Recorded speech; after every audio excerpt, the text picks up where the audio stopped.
Reading and learning, super important. Books are super beautiful. I remember from my elementary education background, one of the tenets that they talked about is, I went to a Christian school, by the way, so all truth is God's truth, and that He is the owner and creator of everything that is true. And so through books and learning, when we do that, we get to experience more of His truth and His story.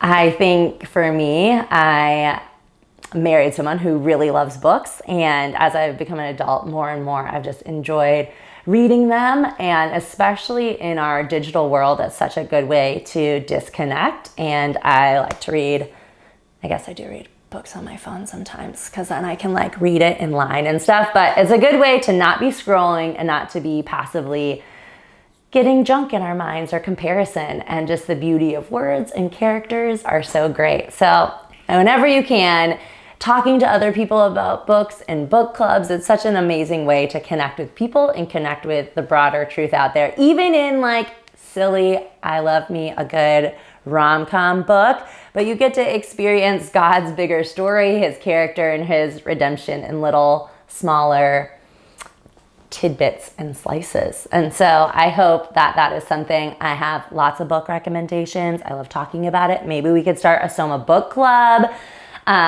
And also just like the beauty, I do read a lot of like rom-coms to totally like kind of unwind at the end of the day. But then lately I've like tried to sneak in like a Toni Morrison, or I just read The Diving Bell, something cool. The Butterfly and the Diving Bell. And the beauty of the language is phenomenal. It just makes you love the language, the visual images that it produces in your mind. And it's so beautiful. So I hope that we can talk about books together. And if that is a way that engages your mind, I hope that you dig into that and you enjoy all the books out there. And also, you don't have to finish a book. My husband says there's way too many good books out there, so don't force yourself to finish a bad one, because there's so many good books out there.